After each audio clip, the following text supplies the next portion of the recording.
Mga ka-deliver, ang aga ko nang umalis sa bahay, pero may nauna pa sa akin. Ang dami na, panlima na ako.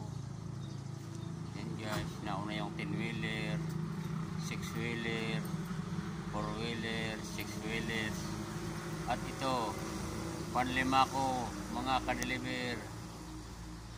Ang hirap mag-deliver, lalo na pag madaming pila. Ayan po, mag-alas 11 na, hindi pa ako nare-receive. Ang hirap guys mag-deliver po. Ang sakit na sa mata ng init. Yan guys, so ang dami na guys, pila na.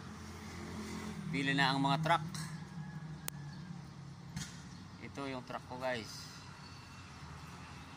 Ay, hindi pala sa akin, nakikitrabaho lang ako. Marami na guys, ang pila guys. Andun yung nauna, sunod-sunod din. Pila-pila guys, antay-antay ma-receive. Tiyak, hapon na nito ma-receive. Kailangan relax lang.